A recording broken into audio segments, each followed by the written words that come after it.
could dream of price hikers, but very seldom do they live up to the expectation. This is even more than you could dream of. Just imagine if you bought a ticket. Stop it, Frank. You can stop it any time. Welcome to another episode of Dance Under Those Lights. This week's guest is a guy who's had a big influence on my time in the sport and my understanding of the sport. He's also a very well-known coach both on the London circuit and also down here in the south of Spain.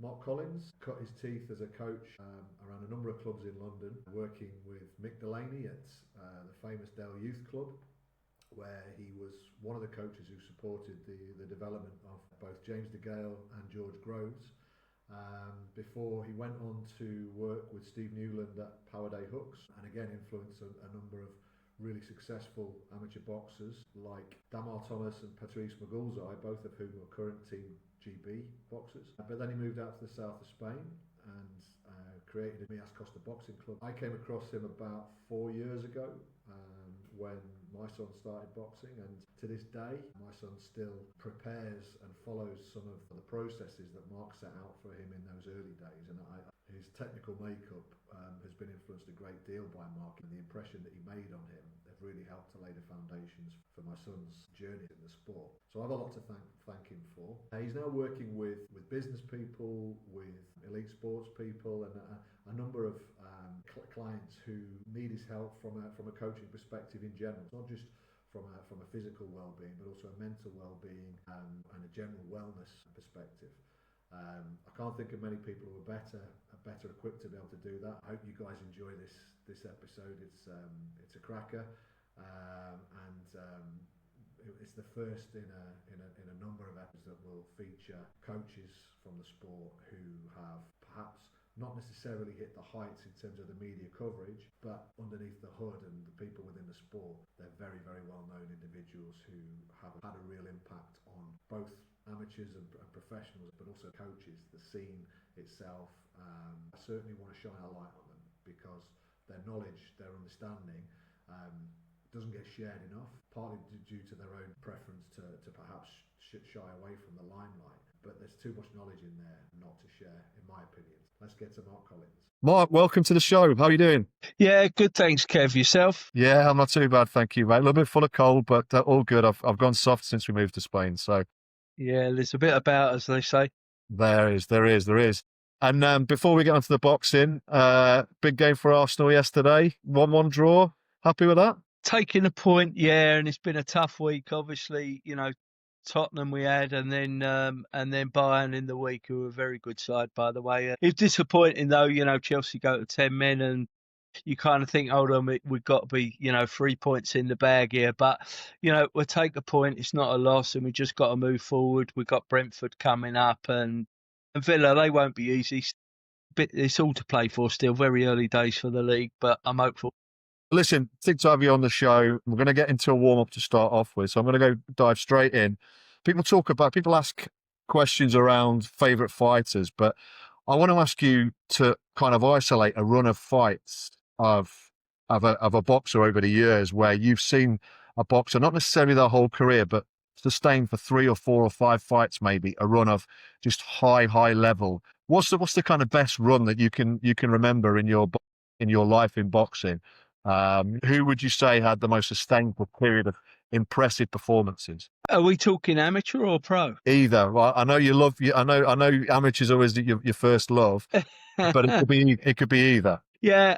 I guess my favourite, who is Marvin Hagler. I think he had the setback with Antuofermo, and then just ripped everyone apart who came in front of him after that. Yeah, I'd say Marvin from back in the day. I can't remember which guest we've had on the show who gave the same answer, but there has been one other who said that this year as well. So you're in good company. I can't remember exactly who it was, but Teddy Atlas, maybe. I don't know, someone.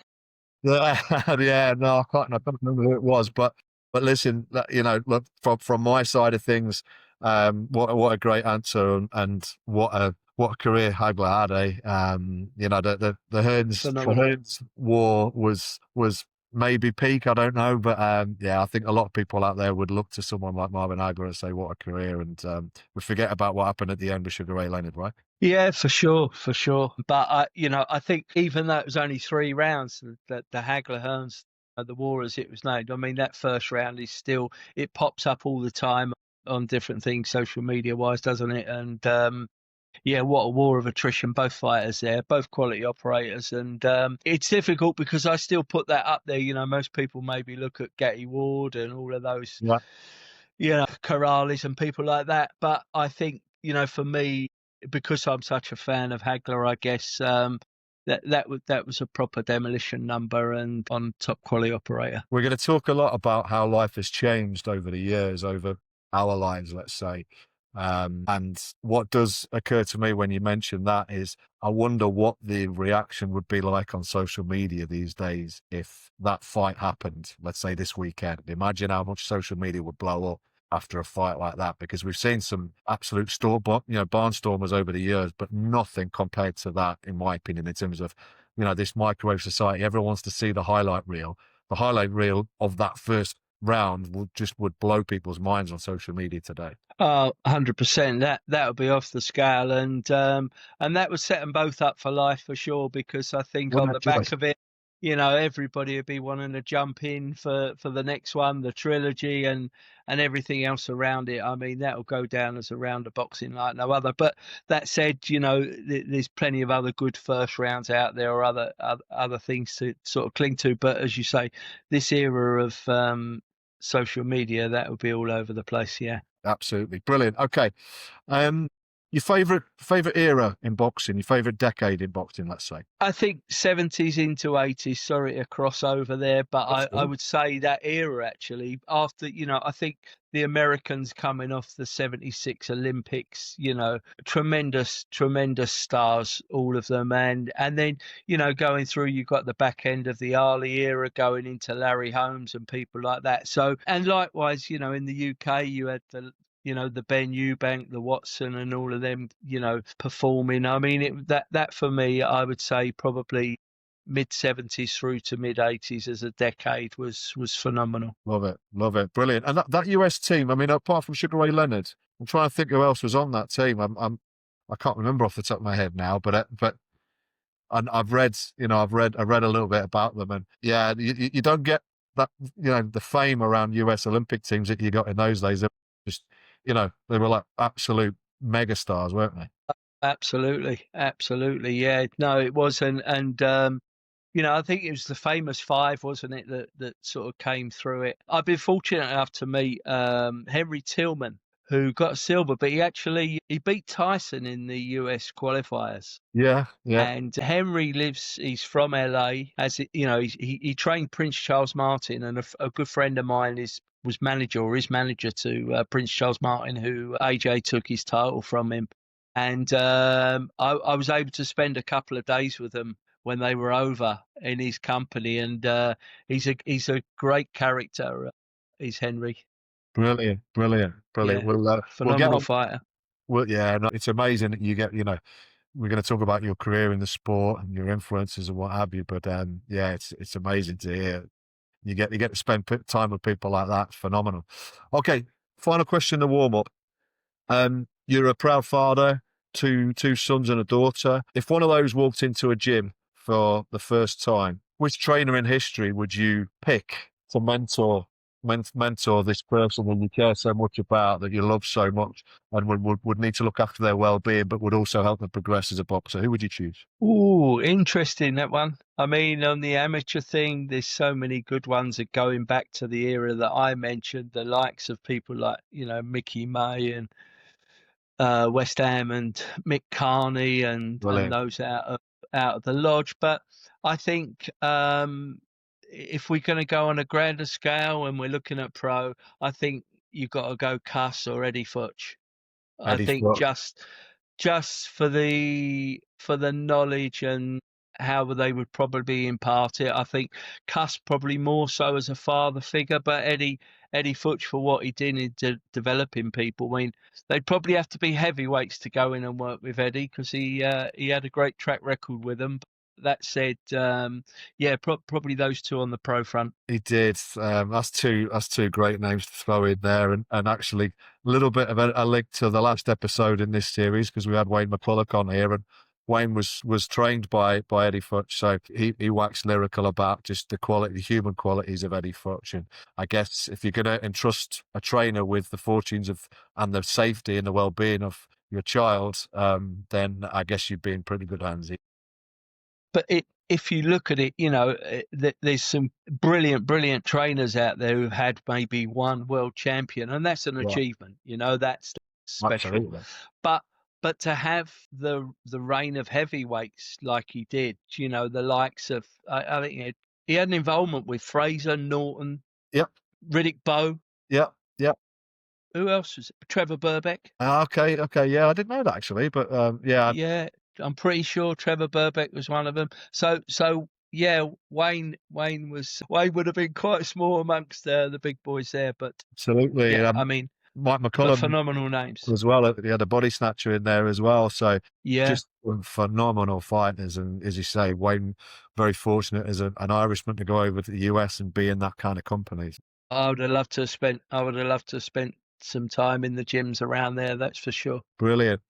What a strong start, mate. Fantastic answers. Some great stuff in there for fight fans who love that era. That's brilliant stuff. So great. Let's get into the main body of the conversation. And what we're here to do on this podcast is bring out people's passion for the sport and maybe some of the stories from their journey that that will resonate with the people listening, the boxing fans, but also the people who understand that boxing really impacts lives. And I think the first question I want to ask you in this part of the conversation is, can you try and summarize how boxing has changed your life? I think how it's impacted it has only ever been positive. Yeah.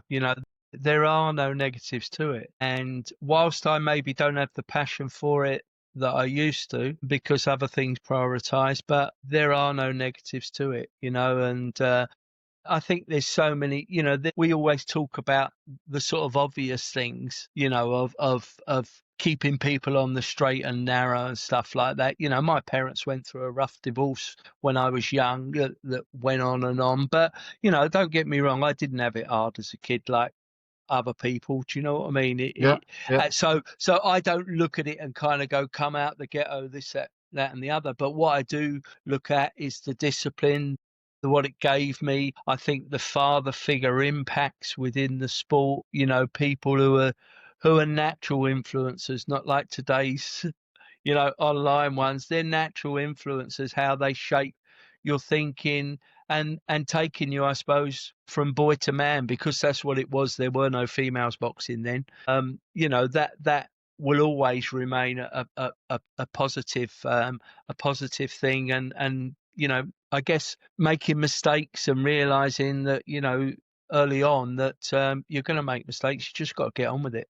Yeah. There's no room to sit and dwell. You just got to get on with it, in whatever capacity that might be. Although the methods were different, I'd say we'd look at it now, and I'm not criticizing any former coaches. Hopefully, this has passed on from the sport and left the sport. But some of the training methods that I guess were barbaric by comparison to today. And that's it's an interesting one here. So when you talk about barbaric, do you think that some of those, however extreme they looked, still had a positive impact on you and the other people in the gym at the time? Yeah, because I think there's that difference between carrot and stick. Some people might term it bullying now, but we were of a different breed, a different era, where you accepted that if you done wrong, you got a clip round the ear. Yeah. It was that kind of thing. And as I say, you can't apportion blame to any trainer for how they carried it out, because that's the knowledge that they'd had given to them. They were the generation that were, maybe born in wartime, and they'd come through, they'd done their national service, and it was, there was a toughness about things. But I think certain things now, when you look at it from a physical point, I mean, my dad used to say to me, right, son, this will toughen your stomach. This was a genuine belief. Pint of milk and 2 raw eggs cracked in it, swallow it, that's going to give you tough guts. I mean, by the way, and have a lump of steak. that's raw. It's like, what am I, a dog? So the physical aspect of it, though, I think, the slamming of medicine balls into the intestines of a 10 or 11-year-old boy is barbaric by any stretch now. Young men growing, but that was part and parcel of the training, because there was no other knowledge imparted around it that showed it failed. Yeah. I mean, nothing's ever black and white, is it? So whilst the balance, I use the example at a medicine ball, whilst the balance on the physical side particularly is actually pretty strong to suggest that that's not great practice and could be damaging. Even though that could be damaging, there might have been character building elements to it that start to balance it off. And some kids might have needed that in terms of toughening up, for want of a better expression. And like we talk about times changing, I'm not saying that I advocate that for 1 second, but as the father of a young kid who's been coached in the sport and has been going through the system, I think I could still justify it. Even as a father, okay, there's a little bit of, there's science, the science would suggest that actually that's not great for a developing, 12, 13-year-old's body. But if I saw the kids over, let's say, a 3 to 6 month period in that environment, feel better about themselves, feel stronger about themselves, feel more confident because they've been in a boxing gym. Do you know what I mean? I'd still be probably justifying some of that. Yeah, no, I absolutely agree with that. I mean, one of the things I remember at Norfolk Boxing Club, one of my dad's friends was an up and coming trainer there. Lovely, lovely man. They've actually renamed the club after him now, Pat Wilson. Right. But his senior, the sort of head coach there along that time, was a guy called Billy Stagg, who was quite a character. You'd go in there maybe and why ain't you been in training? Well, I've had a cold, I had a bit of flu. And then you'd go on the bags and he'd appear from nowhere, just staring through his glasses going, "Flew my arse, you wouldn't be hitting a bag like that, that's for sure." And he'd be screaming in your ear, and then suddenly he'd say to you, "Right, stop your elbows from flaring and tuck your elbows in, bring them in towards your rib cage." So he'd take you over by a wall and he'd hold a pad up. Of course, you've got a concrete wall there. You take the skin off your elbows. You'd only do it once or twice before you'd lost half your elbow and go, "Right, hold on, there's a lesson learned here." So things like that, as barbaric as it is, and you're there covered in claret, actually, you do think about flaring your elbows again. So you're not going to go into that stance, with the chicken wings. You're going to have them in tight to your rib cage. Yeah, that makes a lot of sense. It makes a lot of sense to me. Well, that's not restricted to Bill, by the way. That was commonplace in every gym, and probably is in a few gyms still today. Yeah, no, I'm sure. But no, it's a great example of how times have changed, and a lot of it for the better, but not always, right? So it's Yeah. a challenge, I guess, for boxing. It evolves, Kev, doesn't it? It has to evolve, and what they didn't know then, there's things, and likewise generations to come will find flaws in everything that we've probably taught now, so. Absolutely.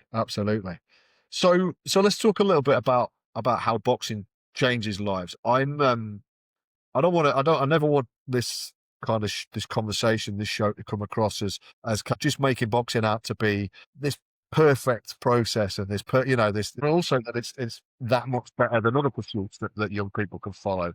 But I do feel super strong about the fact that boxing is a special vehicle for changing people's lives. And there's loads of stories out there where you talked before about you not necessarily coming from, off the streets and this crazy tough background, which is a little bit of the stock answer when people say, well, you get people out of poverty, that they have the one chance that boxing offers them, and that changes their life. But it's much more complex than that, particularly these days when you've got a lot of middle class kids walking into gyms who are taught lessons that I'm adamant are much more powerful and much more impactful than anything they'll ever learn in school these days. For sure. So can you think back to your journey in the sport, both as a boxer and then into coaching particularly, and give me a couple of examples where you've seen different types of people affected by boxing in different ways, good and bad.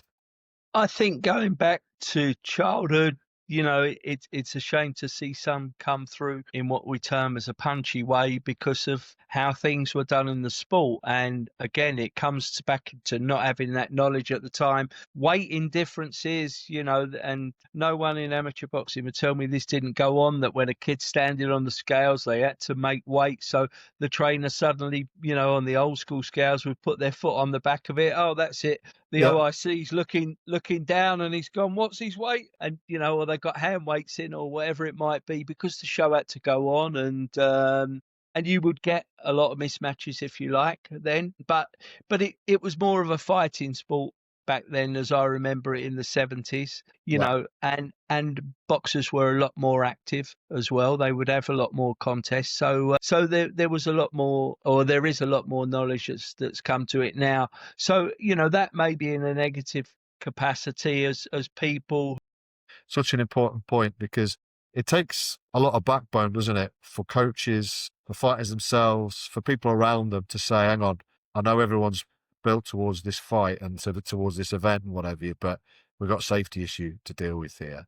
And boxing's a serious sport, and the consequences of poor practice, poor adherence to medical standards and what have you are worse than they are in almost any sport out there. So I think you raising that, it's one of the reasons why, I'm desperate to get people like you on this show, because your knowledge of those issues and raising them is something that we can't shy away from. You can't just brush it under the carpet and say, well, it's just, it doesn't happen too much. It does.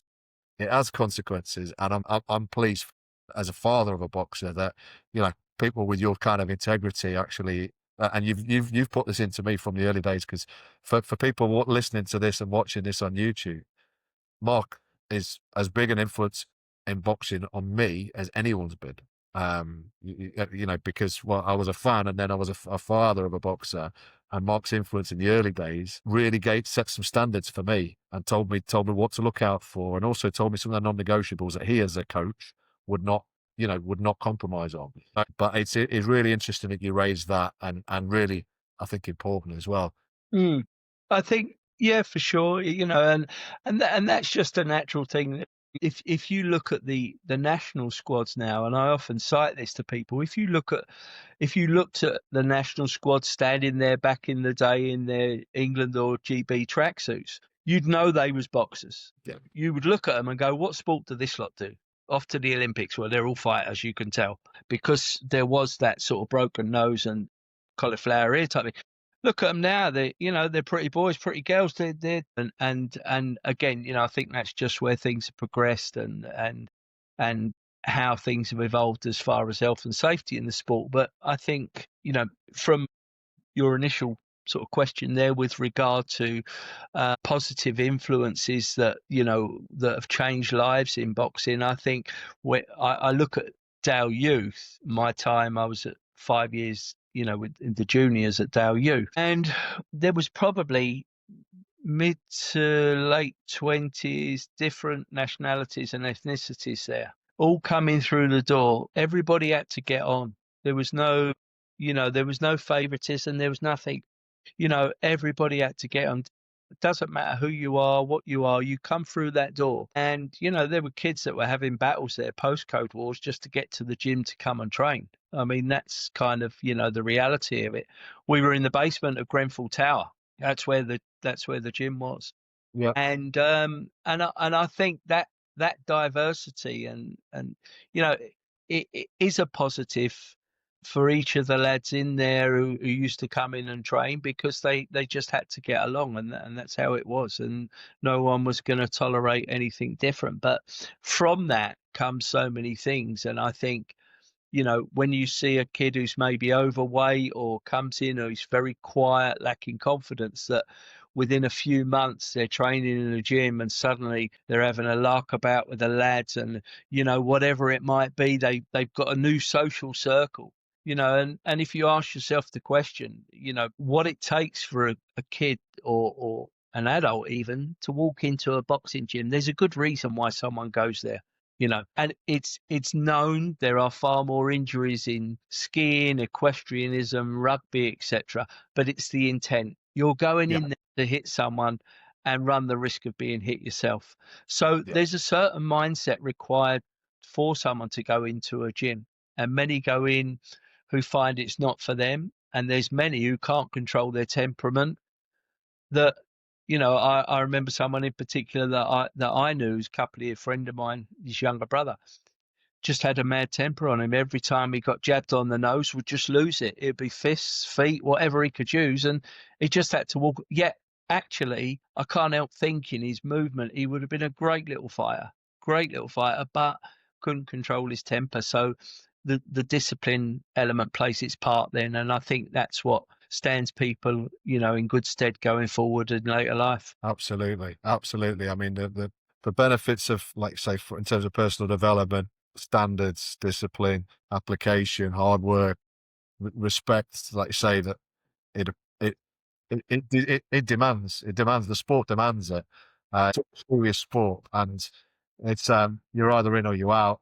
For most good coaches, that doesn't necessarily mean that that's practiced in every gym up and down the country. Absolutely, some great examples there, and in the heartland of West London, as you say, huge amount of social issues around, huge amount of separation of different communities, and to bring them all together under one roof, and to do that in the pursuit of improving their lives, and which is ultimately what you end up doing. It's amazing. I would love to have watched some of the sessions back in the day, but alas, I've up with Mark Collins 2.0 or 3.0 or whatever you are these days. Awesome. So if we move on to from the examples that impact people, and talk a little bit more about the transferable skills that you see maybe boxing has given people outside of the sport, because this is a boxing podcast primarily, but it's also about human beings. And it's also about the reason that the passion I have is that I'm so grateful to the sport of boxing for giving, one young boxer in particular, things that I think are going to prepare him for life, and make him successful in certain elements of his life in the future that he would For never sure. have had the opportunity for. So, let's talk a little bit more generally about people's lives. What are the type of things that you see years down the line that boxers have utilized, that they learn in those gyms when they walked in there as young people? Confidence, I think, self-control in many, Yeah, everybody, it doesn't matter whether they're footballers, rugby players, everybody has that element of stuff going on, as a man or a woman, whatever it might be, in how they conduct themselves. But I think the confidence and self-control is always or usually evident. yeah, People back in the day would recite or refer to different boxers and say, "Coy, watch out for him. He's got a, flat out, or he's got a scar down his face. He can have a tear up." But actually, there was a lot, and still is a lot, of very, very quiet men who are in full control, and you really wouldn't want to cross them, but they are able to maintain that confidence, self-control. And again, I think, it comes back to the key things, the discipline, and being able to fend for themselves and take care of themselves. And whilst it's very much a solo singular sport, it's actually a team sport for those who come through the amateur ranks, particularly the youngsters, because when you go off and you might be boxing up north, you could be boxing in championships, you go out as a squad and you come yep, home as a squad. So you might be in the club minibus or a series of cars where people have to get on, so they learn a lot of social skills, and they learn how to manage things around them, the intimidation, maybe getting to championships, or going into a bit of a roughhouse social club that, is intimidating, and they have to learn to manage that at a young age, or at any age when they start boxing. So I think all of those things that whilst they might not be deemed as, massive hard knocks, there's still things that create a persona that you have to have that resilience. I think, to coin a phrase, taking one on the chin and moving on. And life is about that. Life means you do face ups and downs. Nothing's plain sailing, and you might have a route you want to go from point A to point B, but you've got to adjust your sails. You've got to move differently. You've got to do things differently. And if you've been through hardship, or not hardship, but if you've been through stuff that's tough to do, stuff that's tough to keep going and replicating some of the stuff and some of the, the repetition, the boring repetition of Mm. hard graft is not a feeling that most normal human beings want to feel, whether that's, just, being on the verge of being sick because you've done some kind of cardio work, or you've worked yourself to the limit and you continue to push those limits, or whether, like you say, it's getting punched in the face and learning how to adapt so you don't get punched in the face, but going through that harsh process. If you can do that in boxing, then, like you say, life hits pretty hard, doesn't it? It doesn't generally get easier. Life, it probably gets tougher as you get older, as things get taken from you. So how mentally do you prepare for that challenge? And as you say, boxing, it seems to me, it feels to me, is preparing and preparing people, and also adding resilience. And resilience is something that, just as a bystander, just in my observations of society, wherever you are, kids are probably less resilient now than they used to be because of the way society is developed. For sure, yeah. And it is that whole thing. I use the term a lot: keep on keeping on. You have to keep going, and I don't mean that with massive weight on your back, dragging you down, or reflecting on the past in a negative thing that's holding you back. I mean positive. You've got to keep on keeping on. And there's no shortcuts as well, Kev. When I was young, I thought I could shortcut it. Probably why I was such an arse. I was a trainer. Well, listen, it's the benefit of your experience that has led to a lot of young boxers going on and being able to get past hurdles that they perhaps wouldn't have got past without you. So Mm. there's swings and roundabouts, right? No, there aren't shortcuts. But again, we come into that thing of the positives of boxing. They're well lauded, whether it's on TV or wherever. But I think everyone should not be forced into it, but I think everyone should have their eyes open to boxing, in actually going in and just trying it, even for the training aspect. There's so many people that I had at the gym in Spain that would come in there, and they go, I never realized the technical side of it, which they loved from a learning perspective, but the physical side of it, of how tough it is. But actually it becomes like an addiction to them. And there's a difference between doing the recreational fitness boxing and actually going in and training hard every week and just continuing to show up, and that's it. You've got to keep showing up. Absolutely. Yeah, absolutely. That's, and those, that long process, if you trust that process, I know it's a cliche, but it's so important. You can replicate that level of effort and that level of application over a long period of time. Same with anything in life, isn't it? And we all fall short of those standards. All of us do. No matter, no matter how high a performance level people get to, at some stage in that journey, they lose a little bit of belief and they find an excuse and they do take a quick. The ones who get back on track and can keep on repeating it over a long period of time, the aggregated returns were pretty impressive, aren't they?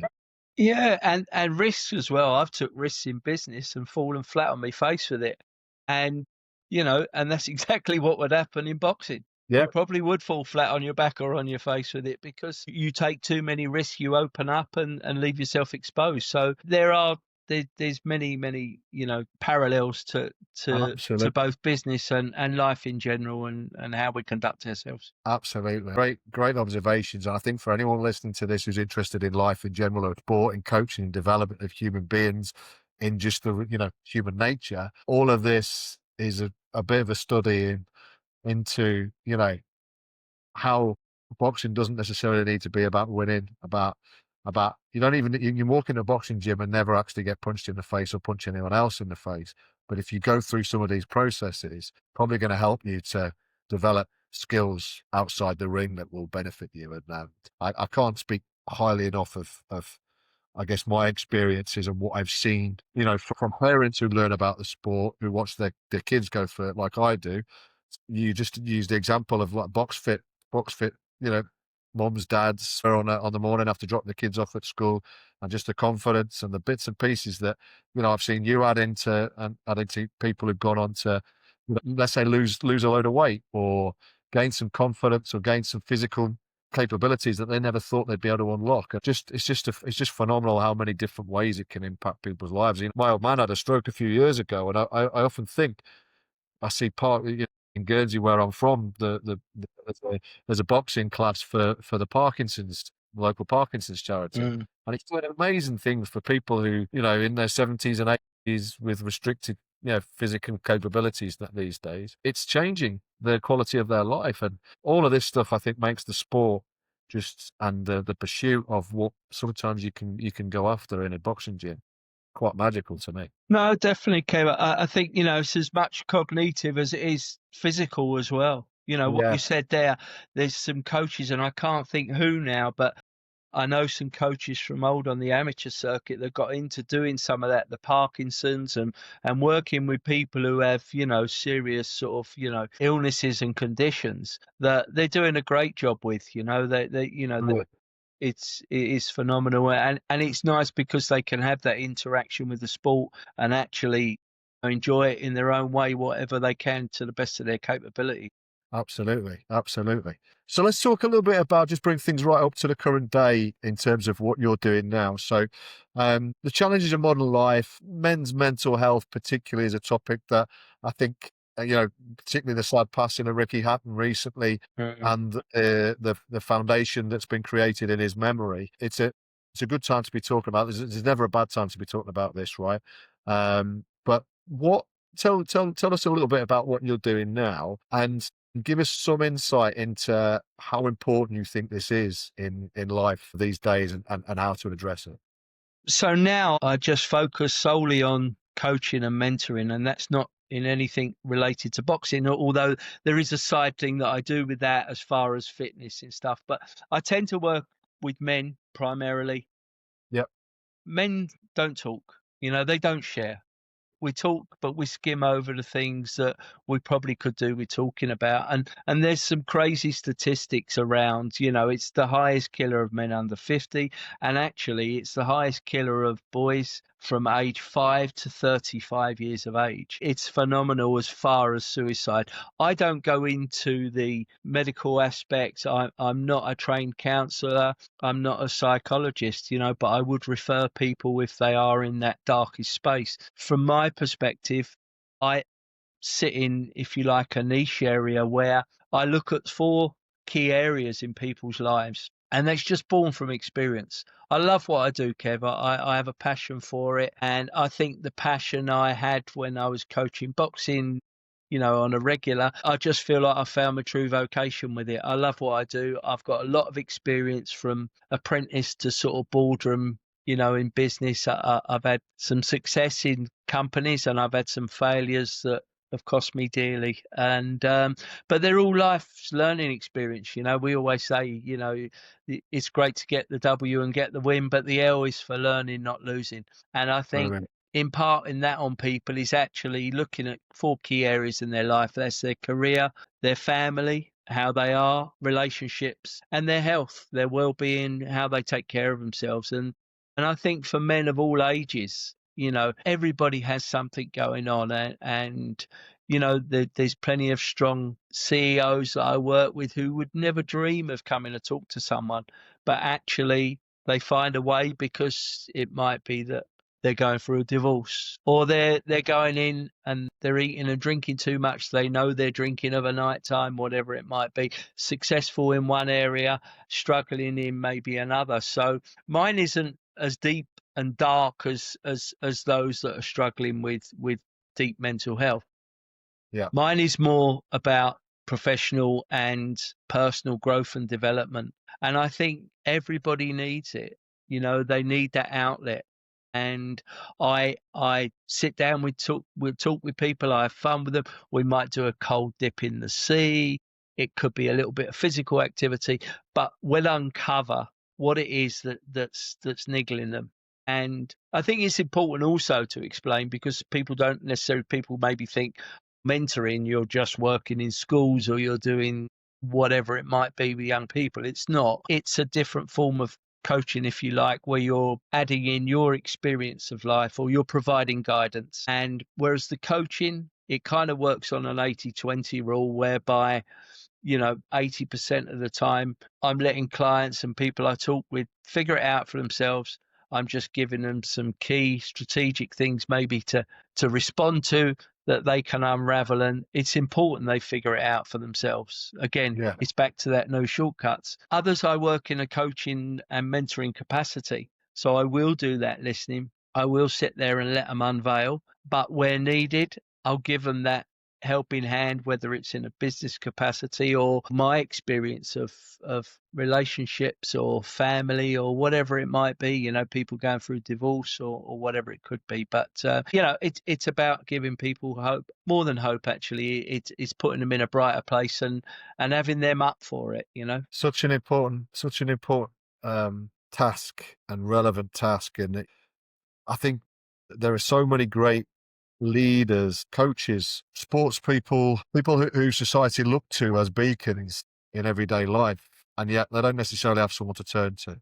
Most people might think that they're very popular and surrounded by people who love them and care for them and what have you, but yet there's still that distance between them and everyone else might be much greater than people perceive it to be. And I think it's definitely something that you know, we need to have more people like you providing this support, and with your experience, the ups and downs of life, of business, of everything that you've been through, and you can kind of amplify what most normal human beings have experienced when you've been the places you've been and you've done the things that you've done. And so really well positioned to do it. And I can certainly speak from experience of knowing you as a friend and as someone who, you know, I've seen create amazing things with, you know, through coaching. It just, the world needs more people like that, and it needs it more for probably the people in those age groups you just referred to, right? Because sometimes it's a bit too late. When sadly, it's not just sometimes, a lot of the time, it's too late before these things get uncovered, and the damage is done, and the worst can happen. And you know, I think back, I'll never forget how hearing about Gary Speed's passing affected me. I don't think I'll ever be affected by someone who I don't know's death as much as I was by that. I was blown away. Maybe it was a stage that I was in life as well at the time, was dealing with, you know, being a young father and, you know, all of the challenges that go, the pressures that go with that. But you just see a guy like that who, it doesn't seem like there's a chink in his armor. Goodness me. I can't even want to even go there in terms of just speculating on it, because it's important and it's a sensitive subject. But I'll never forget how hearing about that made me feel. For sure. And I've lost friends to suicide, and no one could, you can't. It's hard to comprehend how anyone gets in such a dark place, really. However, there is that element that we've always, as men, been stiff upper lip, plow on, and carried so much. And actually, I feel for the young as well now in a massive way, because it's a different type of challenges that they're faced with now. AI, social media, they're creating double personas.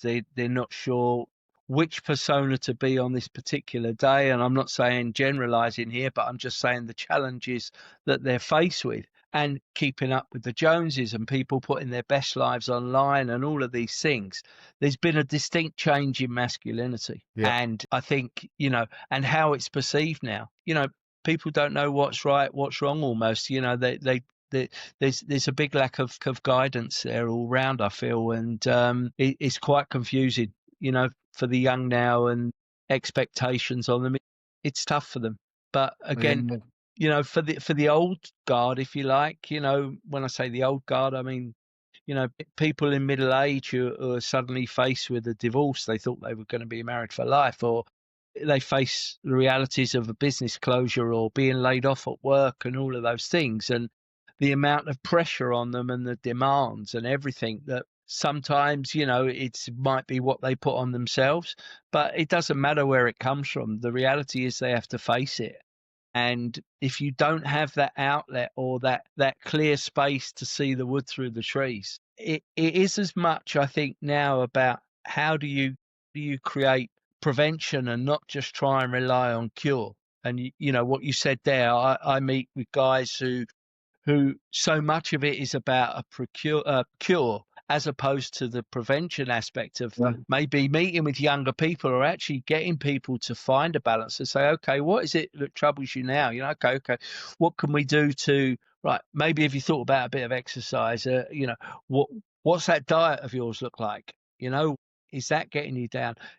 How's your relationships at home? What's that like? How do you react when you come home? You've been working all hours, and things are put on you that you don't particularly want to do, and managing life in general. And that, that's not just men, that's women as well, of course. But Absolutely. it's but I think the prevention aspect, or at least finding a way of putting things in a calm place and under control, and really paying attention to what makes us happy. And that is the big one. I think we always said over the years, it doesn't matter who we are, Kev, how are you? We say, how are you? When do people say, are you happy? And what would those answers look like? How many people go, yeah, I'm all right, when they're not? And Yeah, of course, that bravado, that front that they don't want to expose to the world. it's a key thing to say to someone, are you happy? Yeah. Yeah. People shy away from it. Yeah. No, absolutely. It's something to reflect on for sure. And such an important topic. And hopefully, each one teach one what you're doing to support one individual, two individuals, and six individuals, or whatever has an effect on another two or three individuals in their own lives. And I'm never going to change the world. And I'm never going to be a prime minister or a president of the United States or whatever. But I do hope I can do is just in my personal relationships, do something good enough to be able to inspire other people to do something good as well. And none of us are perfect, right? But if you can change the world a little bit at a time, then you're not doing too bad. And you've been doing that for a long time, and I'm really pleased that you're in that niche, and also that you feel so comfortable there as well, mate. Because it sounds like a vocation. It should be a vocation based on what I know about you. There's no one I know better suited to be able to do that. And I wish you good luck with that in future. And I don't think you need that luck, but I'm looking forward to hearing good news stories on that front. That's for sure. Yeah, I think it's something that I couldn't have done it 15 years ago, 20 years ago, 30 years ago, because the big thing is experience. Yeah. I happened to overhear a conversation at the gym a few weeks back, and there's a guy there probably no older than 25, and he was sitting there preaching about being a life coach. And I thought, you're talking to someone who's maybe 30 in front of you, and what life have you had so far? Appreciate you trying, appreciate you wanting to do good, but that textbook approach and not being able to maybe have the answers and look at it and say, well, that will generate me X amount of income like the PTs do and stuff like that. You have to have that experience. I think, it's something that you've got to bring to the table. And as I say, it's maybe a time of life thing for me as well. But I love what I do. I'm with you. I mean, it's a difficult subject, isn't it? Because I think some young people are natural teachers, are natural leaders, are naturally gifted. But your point is so valid that experience adds the layers that makes good coaches great. Great coaches, best ever. The experience doesn't take anything away from you. Never takes anything away, does it? All it does is keep adding to your abilities. So it stands to reason that someone who's a gifted coach in their 20s, by the time they're in their 50s, if they continue to work at their craft and continue to add the experiences that most of us add as we go through life, you would hope that they're an even better coach at that point. For sure. It's so important to do that self-reflection, to evolve, to make sure that you're continually learning, because it's not just about the people you're working with. You have to grow. You have to learn. You have to say, okay, what can I do to be a better coach? And, I've had this debate with coaches before, that someone says, well, they've been coaching 10 years. Well, if they do the same thing every year, it's a 1-year coach who's done it 10 times. Okay, it might be compounded in what he has, but is he limiting himself, or is she limiting herself? You have to reflect, you have to evolve, and you've got to keep that CPD alive. You've got to continually grow yourself. Great. It's great. It's a great example of that 10 ones for sure. And I think it's definitely one of my weaknesses, that I'm not a great learner. It's not that I don't want to learn, but I learn by doing, and I learn by being exposed to people and practice, rather than actually being able to focus and be an academic learner or a book-based learner. And, to bring this back to boxing, I think you see young coaches in the corner doing a fantastic job on the face of things.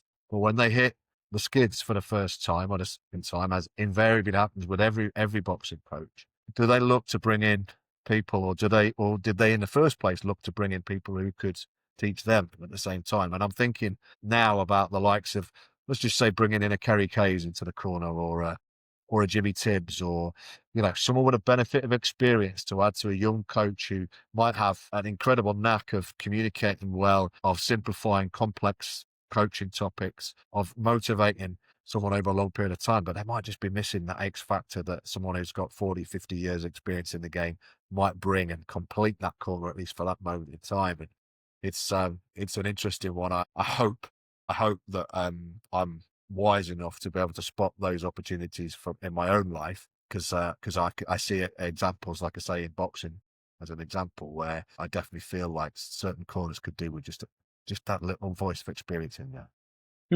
No, for sure, for sure. So, okay, let's bring it onto a topic that we've got a couple more topics to cover. Hmm. You love amateur boxing. One of the first things you taught me about boxing was that amateur boxing and professional boxing are two different sports, and I didn't appreciate that. I really didn't appreciate that. A little bit of an understanding, an inkling, but I didn't appreciate the extent to which they're different. Tell me a little bit about why you love amateur boxing, perhaps over pro boxing, and then a little bit about how the sport in general, both amateur and pro, has changed in the last 30, 40 years. I think for me, the passion for the amateur boxing is that you change lives far more frequently, far easier. The pro game's about money, you know, ultimately, and it is the hardest game of all, for sure. And, you know, that's endurance. It's a marathon stroke endurance is pro boxing once you start getting up 6, 8 rounders and beyond. And getting up to do that every day is a tough grind for anybody. You know, Yeah. you've got to be some man. I say that, you know, and that's not to say that you don't have that in amateur boxing, but it is a sprint. It is a different sport. I see it more of an art, the whole thing of hit without being hit. It's faster. I wouldn't say more furious, but you know, I like the speed of it. I like the pace of it, and I like what comes around it as well. And don't get me wrong, you know, there's great people in boxing, great people in pro boxing, but being a money sport, it attracts people whose sole interests are money. So all of a sudden, things look a little bit different, and they do in amateur. You know, let's not forget the amateur code. People do it for the love. You know, it wasn't till that long ago that you weren't able, you know, as a amateur coach, to be able to have pros in the gym, but also get paid doing personal training or whatever outside of it. It was deemed conflict because of the amateur code, a bit like rugby was back in the day. So, you know, the boxing has always been from the heart. It's always given for the love. You know, my first 17, 18 years as a coach in amateur boxing was just giving. I took nothing back. It's a cost, you know. Yep.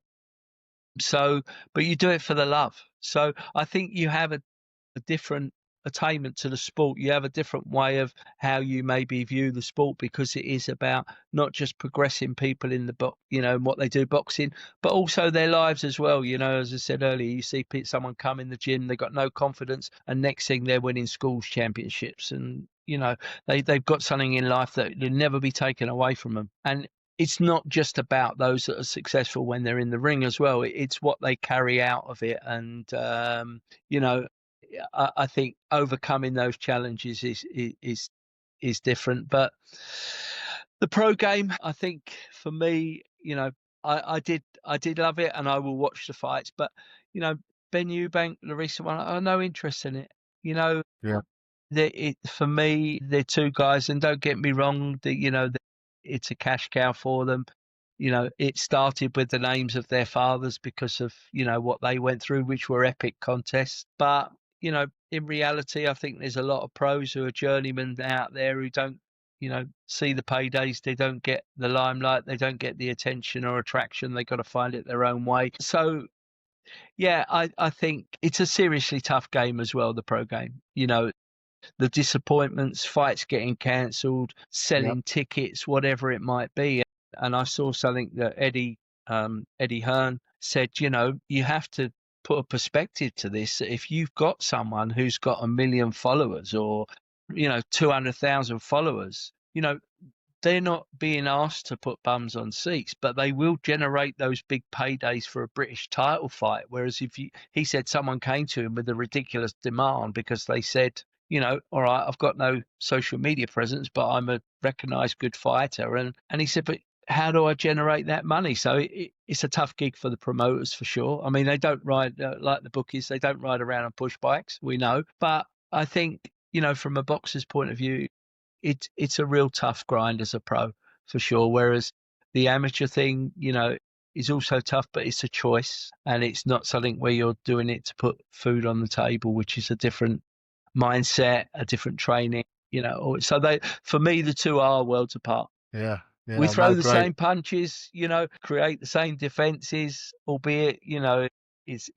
there's a different man strength involved when you get into the pros as there is in the amateur, because of, you know, the twitch factor that maybe you need for the amateur side is completely different to what you training for in pros to go that distance. So hats off to anyone who, you know, turns pro and chooses that as their living, I say. Yeah. Yeah, that's it. So amateur over pro, but still a lot of respect for the guys who are doing it, trying to earn a pound note.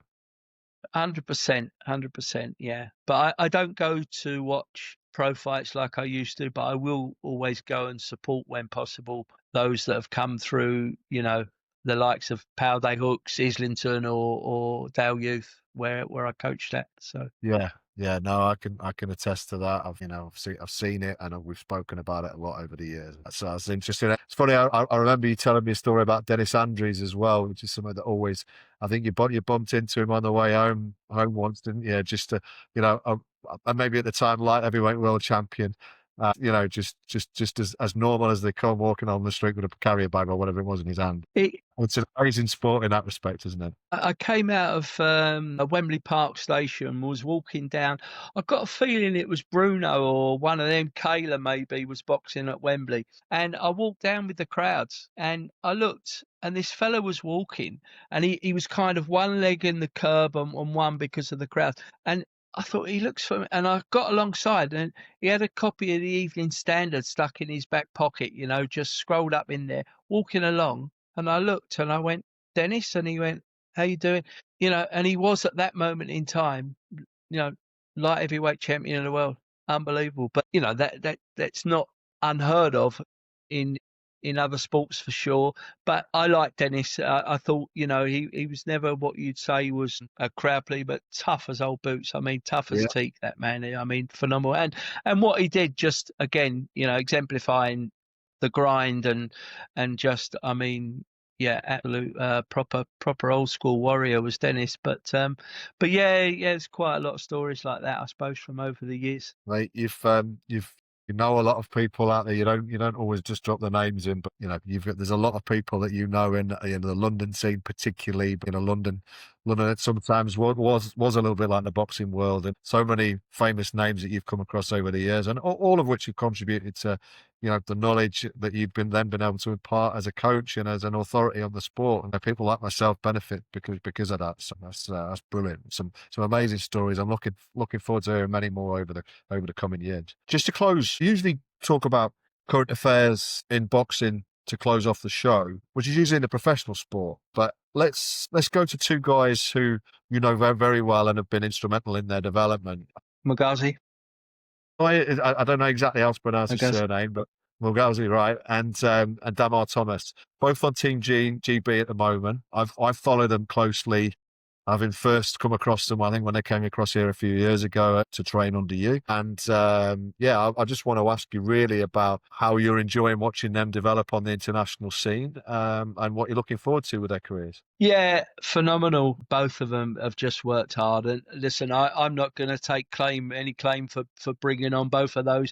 I've been with them in their corner and in their early days. You know, Steve Newland at Hooks has trained them alongside many other champions from both Dale Youth days and Powday Hooks. But they're two just smashing, humble lads. I remember Damar coming into the club as a 14-15-year-old.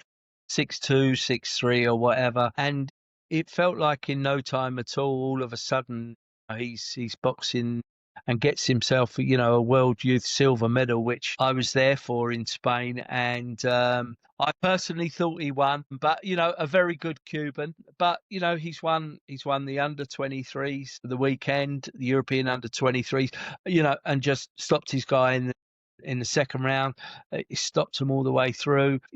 just phenomenal talent, and he's still only 20. He's the youngest heavyweight elite, or what would be the old school ABA champion, and he's likely to stay that way because you have to be 18 to compete, and they take it from the 1st of January. Well, his birthday is like the 30th or 31st of December. So he turned 18 and then went into the elites and won them, aged 18. Yeah, phenomenal. And Patrice is great. When Patrice had a bit of bad luck, I think, in a couple of tournaments and stuff. But, studious, both of them, so dedicated. They will, when you sit in the gym and, you met them when they came over to Spain and had the gym there, they're constantly evaluating themselves. Did I do this wrong? They're asking themselves the question of each other, seriously. But that's top level mindset. That is their goals for both of them. Two phenomenal lads, as were many others that came through, Hooks and Dale Youth through the juniors and stuff like that, for sure. And you've seen a lot over the years, mate. You've seen a lot over the years, and knowing that the likes of Chunky have helped on their journey, it must be a nice thing for you to watch when you see bits and pieces of them working together as well, right? Yeah, brilliant. And what better southpaw to work with them two as southpaws? It's great. And and I think again it's that whole positive impact thing, isn't it? That they can only look up to him, two-time world champion, but also the first person to win an Olympic gold and a world title, or first UK person to do it, and then obviously AJ followed after that. But so yeah, great mentor for him. I know he spends a lot of time with them, and when he can and stuff. So it's just brilliant for them. It is. It's really good to see. I have to say, it's quite heartwarming to see. He's obviously giving back, but he's also doing it in a pretty low-profile way as well. It's not being splashed all over the place. You have to actually look quite hard to find it, and I think that's actually one of the things that I respect the most, to tell you the truth. In this day and age, where if anyone does anything good, it seems to be splashed everywhere, and it's clear that he's not wired that way. And that's not there for Insta likes or anything like that. That's just done from him giving time to go in and spend time with those boys and giving them, something different from what they get from Steve in the gym and GB, obviously, where they're based sort of full time. So thank you for coming on the show. It's great. It's actually really nice for me to have been able to ask some of these questions that perhaps I wouldn't have necessarily asked you in one of our extended WhatsApp chats or a conversation when we do get to see each other, not as much as we used to. It's an absolute pleasure to get a bit of a deeper insight into some of your views, which I haven't even touched upon in many years of knowing you.